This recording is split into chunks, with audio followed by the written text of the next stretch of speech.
Hi everyone, this is Sonali. As you know, the elections for cultural in charge SNA member is going on और वो elections होने वाले हैं. सो आपके vote देने से पहले मैं कुछ बातें आपके साथ डिस्कस करना चाहती हूँ. सो आप सब लोग जानते होंगे कि कल्चरल इंचार्ज का काम होता है कि जो भी इवेंट्स कराए जाते हैं कॉलेज में या फिर कोई भी अगर कल्चरल इवेंट्स होते हैं हमारे बीच में तो उनको किस तरीके से मैनेज करना है, उनका सारा अरेंजमेंट कैसे करना है और सारी चीज़ें लेकर कैसे आगे बढ़ाना है पूरे इवेंट को, ये सारी चीज़ें एक कल्चरल इंचार्ज के हाथों में होती है. So it needed some qualities in the incharge. कुछ क्वालिटीज़ होनी चाहिए जो एक कल्चरल इंचार्ज के पास होनी चाहिए. सो उसमें आते हैं लीडरशिप, कम्युनिकेशन और smart work, creativity, experience and best is communication. So ये सारी चीज़ें एक कल्चरल इंचार्ज के अंदर होनी चाहिए. सो मैं बताना चाहूँगी कि क्या ये क्वालिटीज़ मेरे अंदर भी है. सो मैं कुछ अपने एक्सपीरियंसेस आपसे शेयर करना चाहूँगी और क्या क्या क्वालिटीज़ मेरी स्ट्रेंथ्स मैं आपके साथ शेयर करना चाहूँगी. सो अगर हम लीडरशिप की बात करें मैंने अपने एकेडमिक ईयर्स में यानी मेरे स्कूल लाइफ में एज अ प्रेयर कंडक्टर काम किया है और एज अ प्रेयर कंडक्टर मैंने सर्व किया स्कूल को. जैसे 800 to 900 स्टूडेंट्स होते थे तो वो सुबह की मॉर्निंग की जो असेंबली होती है स्कूल की, सो वो असेंबली मैंने लीड की है. So that is the quality of leadership in me. Next is team spirit. तो टीम स्पिरिट में जो भी साइंस एग्जीबिशंस होते थे स्कूल में, सो उसमें भी साइंस एग्जीबिशंस का पूरा नॉलेज या फिर एक ग्रुप एक्टिविटी कैसे कंडक्ट करानी है, सो वो भी स्किल मेरे पास है. नेक्स्ट है स्मार्ट वर्क. सो दो चीज़ें होती है एक स्टूडेंट के लाइफ में, एक कॉलेज लाइफ में भी, कि स्टडीज़ एंड अदर इज़ को करिकुलर एक्टिविटीज़. सो इन दोनों में कैसे बैलेंस बनाना है, वो क्वालिटी भी, वो स्किल भी मेरे अंदर है क्योंकि I am a scholar student. मैं एक रैंकिंग स्टूडेंट हूँ. और नेक्स्ट इज़ जैसे को करिकुलर एक्टिविटीज़ होती है जैसे कि सिंगिंग, डांसिंग, एक्टिंग, ये सारी चीज़ों की स्किल्स भी मुझ में पाई जाती है. ये था smart work and communication. So I am glad to tell you that I have 6 months of teaching experience. मैंने स्कूल में एज अ टीचर काम किया है और इससे मेरी जो कम्युनिकेशन स्किल है वो इन्हांस हुई है. किस तरीके से लोगों के साथ कम्युनिकेट करना है, किस तरीके से बातचीत करना है, किस तरह से अपनी बात को सबके सामने रखना है, ये स्किल भी मेरे अंदर है.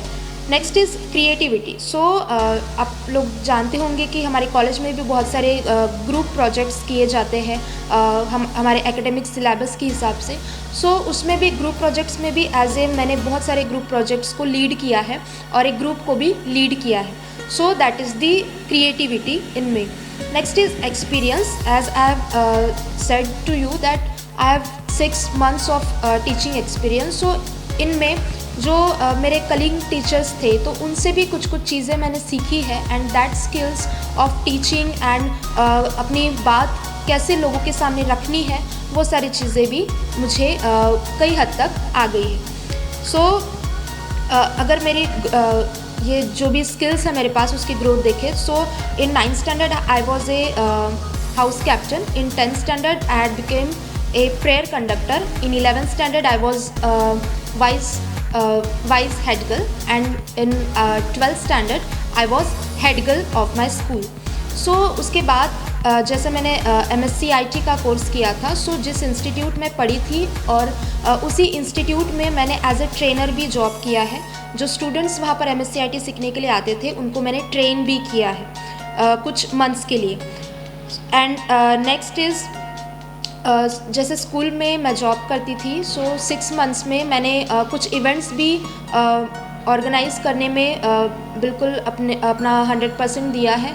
और उसमें जैसे स्कूल में जैसे एक्टिविटीज़ होती है जैसे कि एनुअल फंक्शंस होते हैं, स्पोर्ट्स डे होता है, science exhibitions, parents teacher meeting, so इन सब में मेरा इन्वॉल्वमेंट है और सारी चीज़ें कैसे मैनेज करना पड़ता है या फिर जो भी इवेंट्स होते हैं उसको कैसे मैनेज करना पड़ता है, सो ये सारी चीज़ों का भी एक बेसिक नॉलेज मुझे है।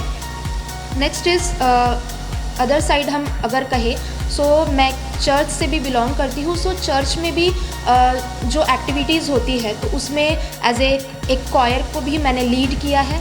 नेक्स्ट इज़ मैं अपने समय पे एक यूथ लीडर भी रह चुकी हूँ, so I have the basic idea about how to handle the people और how to handle my colleagues, और एज अ लीडर मुझे किस तरीके से काम करना है और कल्चरल एक्टिविटीज़ को अपने हिसाब से कैसे ढालना है, वो सारी चीज़ें मुझ में है। सो आई वांट दैट कि ये सारी क्वालिटीज़ जो मैंने आपको बताई, और इसके बाद आपके हाथों में है कि आपको किसको वोट देना है और किसको नहीं, but I want to suggest you that कि जो भी जिसको भी आप वोट दे रहे हो, ही और she should be deserving candidate about it. उसके पास एक अच्छा नॉलेज होना चाहिए और उसके पास अच्छी स्किल्स होने चाहिए और उसके पास अच्छा एक्सपीरियंस होना चाहिए, और इसका बेसिक नॉलेज और जो भी स्किल्स है, जो भी एक्सपीरियंस है, वो उसके पास होना चाहिए। So I believe that I have that all qualities that should be present in the